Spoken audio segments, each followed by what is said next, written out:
Assalamualaikum warahmatullahi wabarakatuh.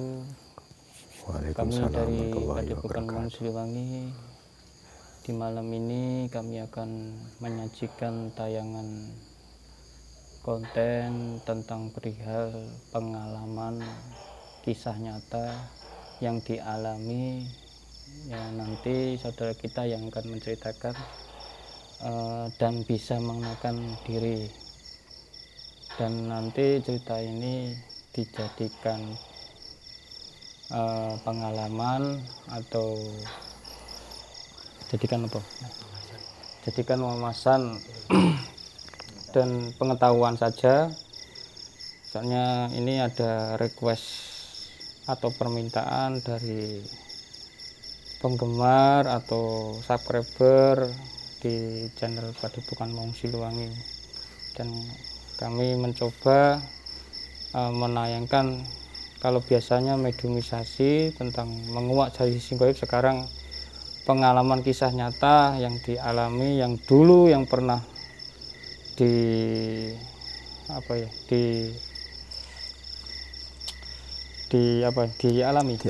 dialami.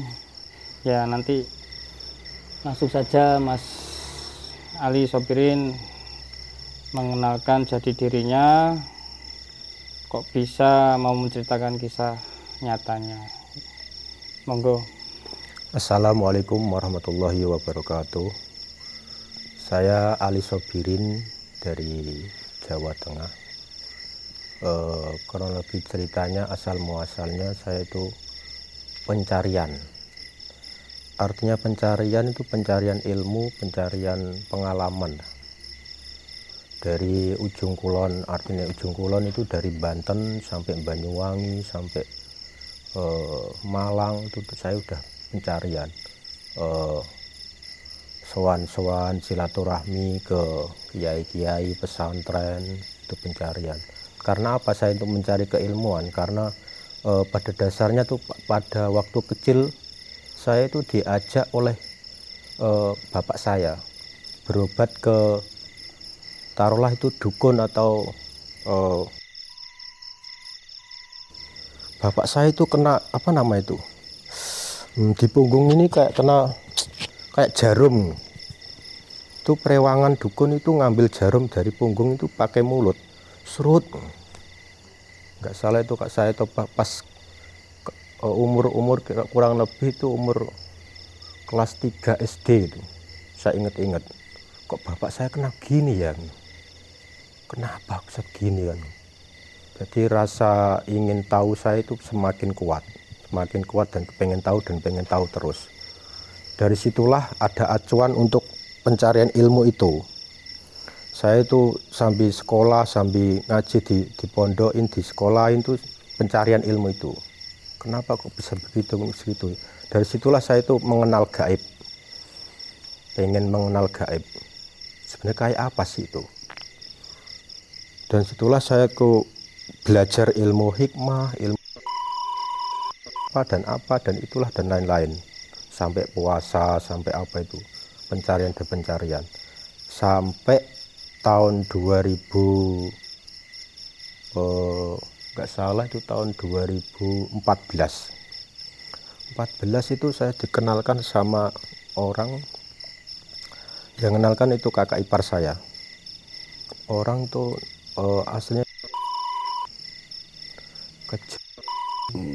kepercayaan dia itu bahasa kayak keyakinan nggak salah.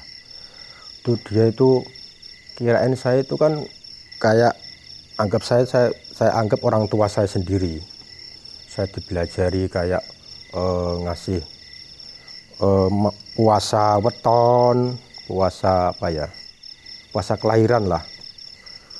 Saya dinasihatin begini, kamu itu kalau pengen ngerti jati diri kamu sendiri itu harus puasa weton. Taruhlah puasa weton, setiap weton itu dipuasai terus sampai itu saya puasa sampai setahun lebih. Setiap weton saya puasa, hasilnya ya cuma itu aja, nggak menemukan jati diri. Sampai saya disuruh eh, bapak angkat saya itu kan dia itu ngurusi soal ingin mendirikan proyek lah. Dengan proyek itu sampai saya itu diajarin numbal-numbal gitu. Saya kan nggak ngerti, saya cuma ikut aja, nurut aja, nurut terus. Tumbal apa nama itu, kayak tumpeng apalah, kayak apa nama itu, nasi kuning yang dikayak bucu-bucu gunung-gunung. Ritual. Nah, ritual itulah, ritual sampai ritual di mana, di pinggir laut, di mana, di istilah itu pinggir laut lah, ketemu sama ratu, Bunda Ratu. Saya kan masih lugu, gak ngerti, ikut terus tuh. Oh sebenarnya gini, Bunda Ratu, anu le, kamu bawain tumpeng ya le. Nggih Pak. Sampai ratu, sampai naik kapal tengah malam tuh, saya nurut aja tuh. Soalnya kayak saya kan jiwanya tuh pengen taunya tuh banget, pengen tahu banget. Saya nurut sampai tengah malam, naik kapal perahu, berapa orang nggak salah, 3 orang tuh. Naik kapal tuh bawa tumpeng tengah malam naik kapal. Berapa orang Mas? Kurang lebih tuh 4 orang 3 orang. Yang satu itu bagian yang nyetir kapal lah. Yang megang tumpeng itu saya sama teman saya itu siapa nih? 2 orang. 2 orang itu ya saya tuh yakin. Kenapa saya nggak takut? Saya yakin bahwa bapak angkat itu bisa menunjukkan jati diri saya sebenarnya kayak apa. Saya kan udah puasa weton, puasa apa, kan jadi yakin. Ya, jadi yakin. Terus saya malam-malam itu ngangkat tumpeng, taruh perahu, jegret. Ya saya yakin aja tuh. Bismillah. Dan sampai kira kurang lebih jarak antara darat ke laut itu kurang lebih ya 1 kilo apa 2 kilo kurang lebih lah, gak ngerti soalnya malam. Lumayan jauh. Perjalanan tuh kurang lebih tuh nggak salah tuh setengah jam dari darat sampai ke laut toh. Tuh saya tuh naruh, diaba-abain, kira-kira tuh perasaan tuh antara sadar gak sadar itu ada kayak apa namanya itu, perempuan cantik setengah badan tuh dari sini itu cantik banget kayak itu, kayak zaman dahulu pakai apa nama itu, si sedotan, nah, keben itu kayak gede banget tapi setengah anu itu wujudnya kayak ular. Tuh saya tuh taruh aja dulu, seakan-akan tuh udah ditunggu lah tuh, ditunggu, saya taruh aja nih. Ya saya cuma ini loh, nah gitu aja. Sebenarnya saya tuh ya antara takut nggak takut, ya yakin aja, nurut itu tadi. Takut nggak takut, pelek teman saya ambil, pelek ternyata itu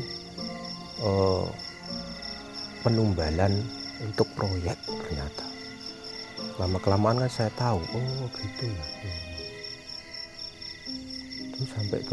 Sampai jam berapa, jam 1 malam baru ya, setahu saya itu ada kayak itu loh, sebenarnya itu takut. Sampai gini saya naruh tangan keder gini, naruh tumpeng itu tengah malam, kayak sosok wanita cantik ya, kayak naga, kayak wanita cantik tapi gede banget ularnya itu, ekornya itu ngeluweri perahu saya ini. Perahu dibulet tempat sini saya taruh, pelek seakan-akan ya diterima gitu, pelek 3 tumpeng, pelek gitu. Ya saya sebenarnya takut, antara sadar antara nggak sadar. Itu aja seret, udah kan saya langsung saya pamitan. Ya saya taruh langsung pamitan, langsung yang nyopir perahu itu, udah Pak balik aja Pak, ayo cepet balik Pak. Sampai balik Padahal yang numpak perahu itu nggak ngerti semua, yang ngerti cuma saya aja tuh. Ada kayak perahu itu udah dikelilingi seekor ular, apa namanya itu, gede. Udah saya terima. Ular itu wujudnya wanita cantik ya? Wanita cantik. Udah diterima. Tumpeng itu saya terima. Itu di tengah laut? Ya kurang lebih itu perjalanan tuh nggak ngerti sih, soalnya perjalanan itu kurang lebih itu setengah jam. Soalnya tengah malam. Saya lihat daratan tuh agak mengecil. Soalnya nggak bawa HP, nggak bawa apa. Cuma pesannya bapak saya itu kalau udah diterima ya udah balik. Ya antara takut nggak takut, soalnya saya lihat tuh perahu itu udah dikelilingi kayak diputeri ular. Ya anteng, padahal ombak tuh gede. Ombak sampai segini. Saya saking nurutnya, saking yakinnya ya saya jadi antara takut nggak takut itu tadi. Udah balik Pak, ayo Pak. Saya balik, tapi pulangnya malah cepat. Ya saya laporan. Pilih. Wis ditompo, nggih pun Pak. Lama kelamaan saya ikut bapak itu, saya itu nggak nyaman. Seakan-akan tuh saya tuh kayak pikiran mindset saya itu kayak di apa namanya itu, doktrin. Didoktrin. Seakan-akan saya itu soal kehidupan, mau keinginan saya kayak normal seperti biasa itu nggak ada. Contoh kecilnya gini, padahal saya itu anak yang ketiga yang tertua, sampai saya itu dilangkai adik-adik saya. Dari saudara berapa Mas? Dari saudara 9. Dari saudara 9. Sampai nikah itu nggak keinginan. Ditawarin apa nggak keinginan. Kayak didoktrin, ikut terus. Nggak keinginan untuk nikah. Ya ikut terus, nurut aja terus. Sama bapak. Dia itu orang Jawa. Ya nggak ngerti, saya cuma pencarian ilmu itu tadi. Saking ambisinya ingin tahunya, ikut terus, ingin terus. Lama kelamaan suatu hari bapak itu ada rezeki. Dari dulu kan saya kan nggak pegang HP Android. Saya dibeliin, tak hadiahi HP Android. Kan udah dikasih tugas tadi, udah diterima. Saya dikasih Android, HP Android. Nggih suwun Pak. Besoknya dibeliin HP Android ke counter. Lama kelamaan saya kan mikir, iso ora le, nggih saged Pak. Kula belajar terus. Lama kelamaan belajar, saya buka apa nama itu, YouTube, Google segala macam, saya kayak pengetahuan lah. Saya lama kelamaan, loh ini konten apa ya kok gini yang? Konten apa gini? Kok ada padepokan gini kan? Saya baca terus sampai berapa bulan saya pelajari terus sampai ini. Jadi mindset saya, pola pikir saya semakin lama nonton media sosial ini, semakin lama saya berubah. Saya lama kelamaan berontak sama bapak saya ini. Artinya berontak itu enggak langsung berontak. Saya minta izin. Pak, saya minta izin, pengen nikah. Kaget memang. Saya ini karena ada saudara yang mengenalkan perempuan, untuk nikah, saya niat aja nikah. Saya kan sering nonton YouTube, nonton apa itu, sering-sering. Itu dari itu saya nonton YouTube itu ketemu sama sang santri Blora. Saya tuh taruh alamatnya. Alamatnya Blora. Oh iya, coba saya tuh tak cari alamatnya. Saya ke situ nggak ketemu sama yang mimpin kesan santri, nggak ketemu. Lain itu ketemu sama yang serai situlah. Saya dinasehati, dibersihin segala macam. Maksudnya dibersihkan dalam perihal apa Mas? Dalam perihal saya kan kelihatan kayak orang bingung gitu. Biar gak bingung. Nggak fokus ya? nggak fokus. Karena saya ke situ kan cuma pengen tahu dan pengen ngerti. Saya ke situ silaturahmi, Pak, kalau silaturahmi pengen gini-gini kok begini kan, nggak fokus. Ya udah Mas, sini Mas. Nah, saya itu dikasih kayak garam sama air putih, disuruh minum, langsung saya kayak di punggung saya digini-giniin terus. Nah, saya tahu-tahu muntah terus. Tak rasain lama kelamaan kok badan enteng. Oh, maksudnya dibersihkan itu di rupiah gitu ya? Ya kayak sebangsa itu, saya kan nggak ngerti, belum tahu soal itu. Lama kelamaan enteng, lambat laun saya itu izin terus ke situ, terus ketemu sama si yang diserahin sama sang santri itu tadi. Lama kelamaan saya dikasih dinasehati, dibimbing, dikasih amalan kayak amalan mandi malam gitu. Mandi malam itu ya, saya dikasih amalan mandi malam tuh lewat HP, lewat online HP. Mas, Mas sampean men supaya enteng awake ya kudu mandi malam Mas. Oh nggih Mas. Pas itu masih ikut sama bapak itu, saya masih ikut. Setiap malam saya itu dibangunin malam mandi. Lama kelamaan itu kan hati saya itu tergugah lah. Kok gini rasanya ya, lama kelamaan nggak nyaman. Nggak nyaman ya. Kok gini, nggak nyaman, nggak tenang, gelisah. Semenjak saya itu mandi malam terus dibimbing sama yang diserahin sama itu tadi, gelisah. Langsung saya terima penawaran saudara saya itu, ditawarin dijodohin lah. Pun saya terima aja, nikah ya. Ndek kono serak nyaman. Apa ning kono rak nyaman aku? Rak nyaman aku. Yang nggak nyaman itu di lingkungan pekerjaan atau bagaimana? Enggak, itu di lingkup yang saya ikut tadi, bapak tadi itu. Yeah. Lingkup itu gak nyaman. Mau tidur gak enak, mau apa-apa gak enak. Disuruh aja tuh kayak seakan-akan hati kecil tuh menolak. Biasanya kan nurut. Disuruh kemana ya nurut. Ke situ nurut, tapi kayak saya tuh nurut tapi hati kecil tuh nolak terus. Semenjak saya dibimbing untuk mengamalkan mandi malam itu tadi, lama kelamaan ya semakin hubungan terus tuh kan. Lama kelamaan itu langsung saya itu menerima tawaran saudara untuk dinikahkan. Nggih Mbak, tak tompo ae aku serano kok wis tak niati nikah ibadah wis. Aku rak nyaman melu wong iki aku. Oke nang. Lama kelamaan proses ya saya nikah. Saya nikah langsung saya dinikah sama alhamdulillah saya di Tuban, Jawa Timur. Saya nikah sama orang itu dikenalin.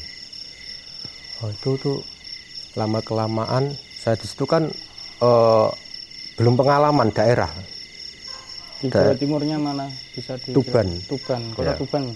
Ya, saudara ke Tuban, dikenali sama saudara Tuban.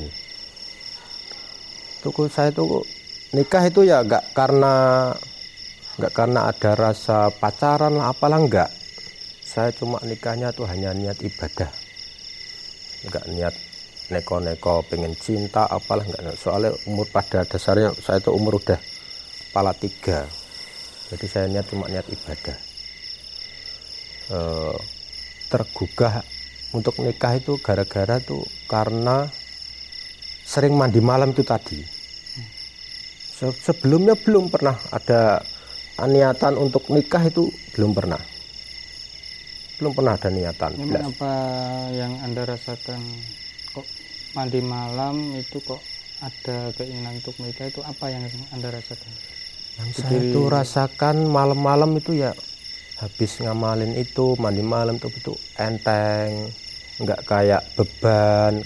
Biasanya tuh ada beban berat pikiran. Kalau saya takut, was-was segala macam. Kalau habis itu udah selesai mandi malam sampai 41 hari itu udah nyaman. Kayak ada keyakinan, ada power untuk bisa bisa berdiri sendiri, nggak ikut bapak ini, saya bisa hidup lah, saya bisa mencarian sendiri lah. Saking tekadnya itu ya, saya itu ikutin terus itu. Habis nikah itu saya kan baru di Tuban berapa minggu lah.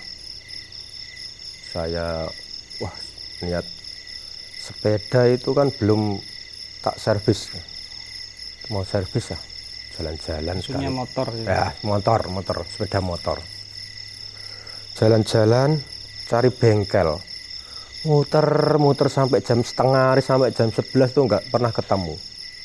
Gimana nih, kota segini kok nggak ketemu bengkel. Aduh, pikiran jadi gak tenang. Gimana ini, motor udah kayak suaranya gak begini. Sampai saya capek muter-muter setengah hari, saya mencari bengkel. Saya cari-cari, rokok saya habis ini. Oh, itu ada toko warung, saya beli rokok sama korek sama minuman, istirahat sebentar. Ya Allah Gusti, kenapa kok sebelah itu padahal ada bengkel, sampai muter-muter setengah hari kok gak kelihatan aku begitu. Aduh, langsung saya ke bengkel sebelah, padahal sebelah toko yang saya beli itu. Nah, Pak, servis ke Pak, kata Pak bengkel itu. Nggih Mas, monggo Pak, tolong oli ini yang khusus enduro ya Mas. Pak, oke Pak, siap. Oke.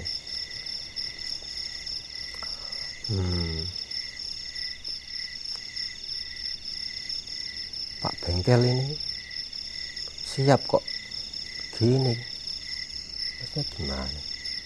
Kalau saya tuh sambil minum rokokan, lihat-lihat sepeda motor sudah yang diservis. Pak bengkel ini kok kelirik. Maksudnya pandangan dia, Pak bengkel tuh kayak lihat saya tuh kayak orang saya penjahat itu, padahal satu niat tuh baik bengkel. Nah, maksudnya gimana Pak, kenapa liatin gitu Pak? Pak masih sibuk ngerak-ngerak. Gimana ya Pak, bayar kulo Pak, bayar. Sampai gitu tak jelasin, aku bayar, gak bakalan lari bayar Pak. Pak bengkel itu masih lirik terus. Pak lirik terus, tak tapi sampai plek, tak tapi bagus ini. Sampai Pak bengkel itu ngomong begini, Mas, sampean dari mana? Kok logate sampean kok gak orang sini? Nggih Pak, kula boten tiyang mriki, kula tiyang orang Jawa Tengah. Oh,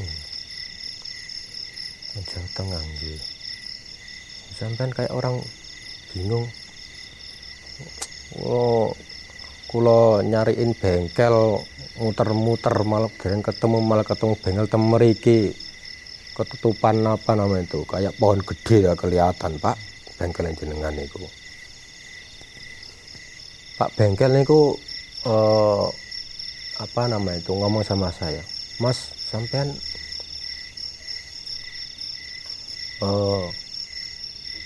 pernah ngamalin apa?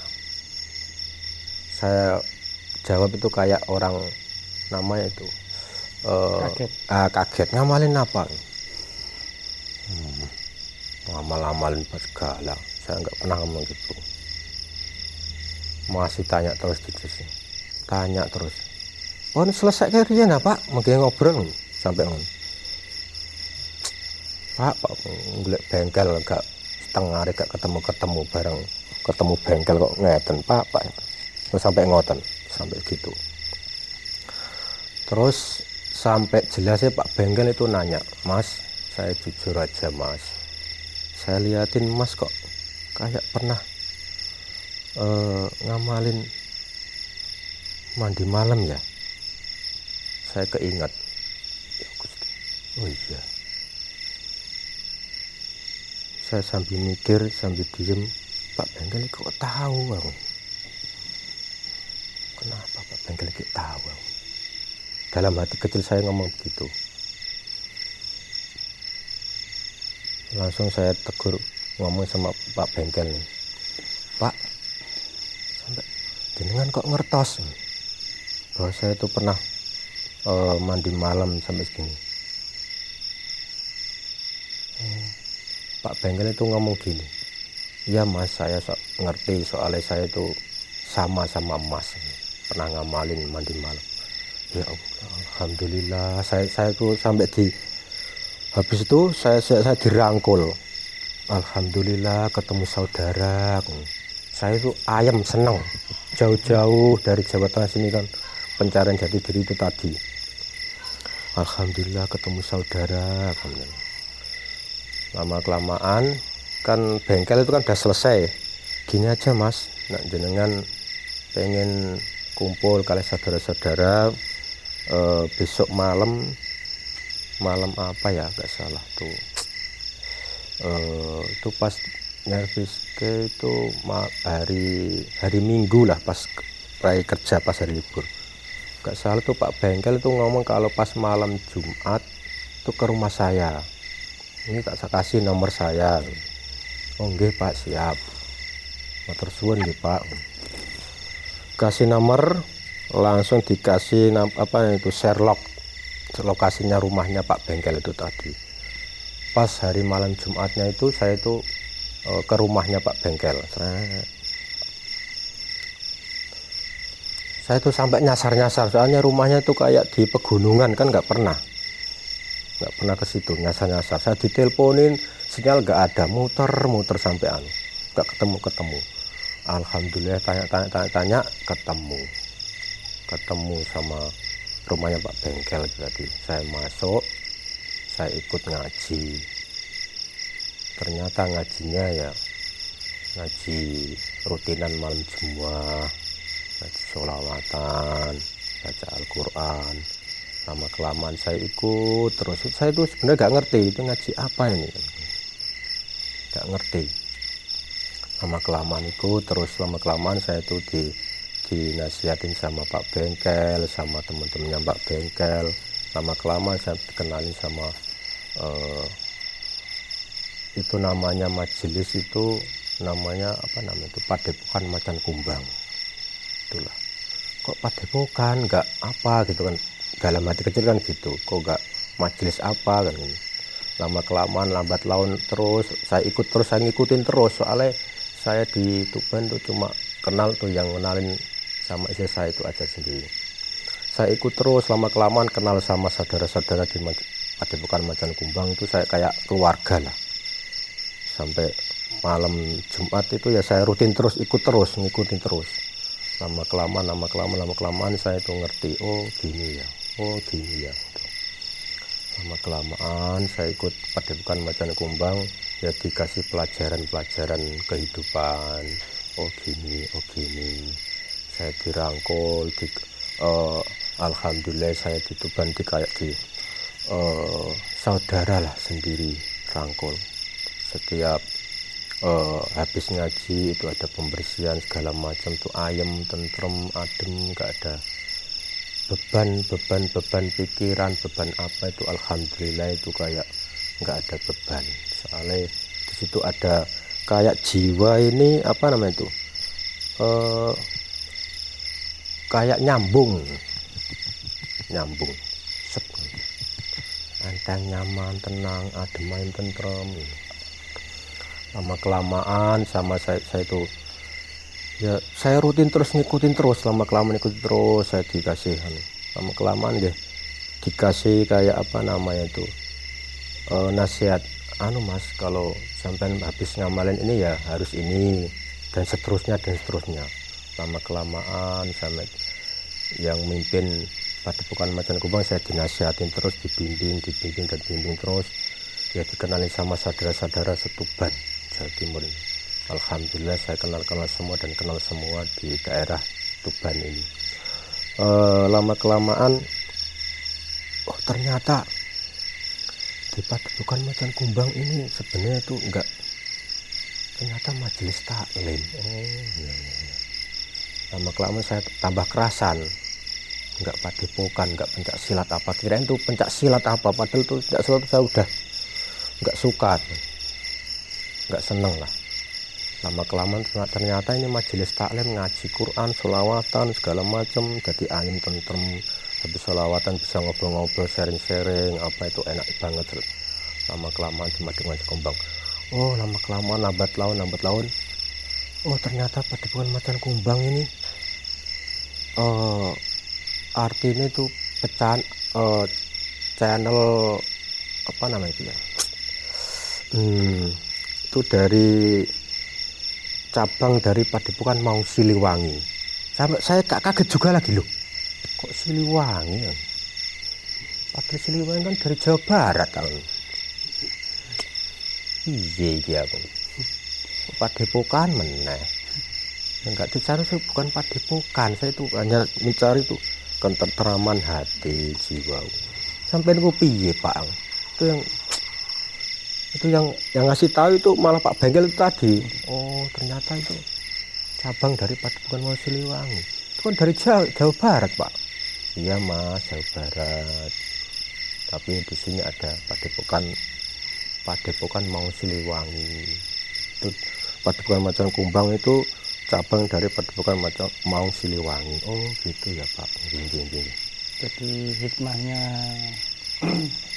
yang sekarang saudara Ali menjalani yang dulu sama sekarang itu perbedaannya itu apa? Bedaannya jauh banget antara ketenangan jiwa, pikiran, hati. Dari dulu kayak nggak tenang, was-was segala macam, pikirannya pengen dan pengen keilmuan dan pengen terus dan seakan-akan jiwa ini haus keilmuan, pengalaman segala macam. Tuh. Dan saya itu ikut majelis ini, saya itu ayam tentrem, nggak ada niatan, nggak ada pikiran apa-apa. Yang penting saya ikut ngaji tentrem, adem ayem, ada yang bimbing. Lama kelamaan tuh Padepokan Macan Kumbang itu kan malam Jumat. Lama kelamaan saya tuh diajak sama yang mimpin Padepokan Kumbang ke Padepokan Maung Siliwangi malam minggunya. Loh kok malam minggu aku? Biasanya kan cuma ngaji seminggu sekali pas malam Jumat. Lama kelamaan tuh seminggu 2 kali, malam Jumat sama malam Minggu. Saya ikut malam Minggu, ya saya ikut malam Minggu lah. Nggak tahu, ikut aja lah. Saya ikut terus mengikuti terus. Yang penting saya itu nggak ada niatan apa-apa, yang penting saya itu ikut ngaji, saya bisa hidup saya tentrem, adem ayem, nggak ada niatan apa-apa, saya nurut. Ya saya itu yang penting tuh adem ayem, tentrem, tenang hidup saya tuh nggak kayak dulu-dulu. Soalnya saya itu dulu pengamal, artinya pengamal yang ngamalin segala macam, yang enggak neko-neko segala macam. Padahal itu yang bikin bingung, bikin nggak tenang. Tapi saya itu ngamalin di sini, ngamalin yang di nasihatin oleh Padepokan Macan Kumbang ini. Saya lama kelamaan ya adem ayem tentrem, langsung saya ke Padepokan Maung Siliwangi. Dikenalin sama ketua Padepokan Maung Siliwangi, ya dikasih masukan lagi. Alhamdulillahirabbil alamin, sampai sekarang itu saya itu alhamdulillah, beban hidup, beban pikiran dan mental tuh kayak apa namanya itu, masalah itu terselesaikan dengan sendirinya, otomatis. Ya proses lah, masalah demi sedikit bisa terselesaikan. Alhamdulillahirabbil alamin, saya sekarang hidup saya udah tenang, anteng, tentrem, nggak ada pikiran yang enggak. Ya saya sampai sekarang udah mengikuti lah di Padepokan Macan Kumbang, Maung Siliwangi, udah ayam tentrem lah, udah punya di perkumpulan majelis Padepokan Maung Siliwangi Padepokan Macan Kumbang. Udah ayem tentrem, nggak ada niatan apa-apa, udah seneng banget, udah punya saudara-saudara, kayak seakan-akan tuh jiwa-jiwanya tuh seakan-akan tuh menyatu antara di Padepokan Macan Kumbang Maung Siliwangi itu menyatu. Sama kelamaan deh, lama kelamaan saya ikut terus, ya itu alhamdulillah hidup saya tenang, adem, ayem, tentrem. Itulah kehidupan saya yang dulu-dulu sampai sekarang itu. Yang dulu-dulu itu kayak nggak karuan, sholat kadang nggak tenang, kerja kadang nggak tenang. Alhamdulillah dah ketemu sama guru pembimbing di Padepokan Macan Kumbang dan Padepokan Maung Siliwangi. Ya, jadi intinya yang diceritakan dari saudara ini dari pengalaman hidupnya yang dulu haus tentang keilmuan, haus tentang hal spiritual, terus dengan proses sedemikian rupa akhirnya saudara ini menemukan jalan hidupnya. Ya, saya menemukan yang dikatakan tadi. Beliau mengatakan sekarang sudah jauh lebih tenang, lebih ayam, lebih tentrem. Ya, intinya bahagialah ya, dari kehidupan yang dulu dan di dalam kehidupan sekarang. Jadi dari saudara-saudaraku yang menonton di channel ini, di channel Padepokan Maung Siliwangi ini, jadikan tayangan ini sebagai wawasan dan pengalaman. Yang intinya ini semuanya pelajaran hidup, dan semua orang itu pasti mengalami sesuatu atau pengalaman hidup yang sedemikian rupa. Ya, contoh dari cerita saudara ini contoh ya, yang dulu yang belum menemukan jalan hidupnya dan sekarang sudah menemukan. Ini akan dijadikan wawasan dan pelajaran yang berharga dari kami malam ini. Terima kasih Saudara Ali sudah, terima kasih juga saya banyak menceritakan kisahnya yang dulu sempat bergelut di memasang tumbal masang tumbal, dan sekarang sudah tidak lagi, intinya udah. sudah bertobat lah intinya. Dan kami mohon maaf apabila dari narasumber atau dari kami ada salah kata dan salah ucap atau menyinggung dari pihak manapun, kami mohon maaf. Kami tidak bermaksud untuk menyinggung siapapun. Kami pamit undur diri. Wassalamualaikum warahmatullahi wabarakatuh. Waalaikumsalam.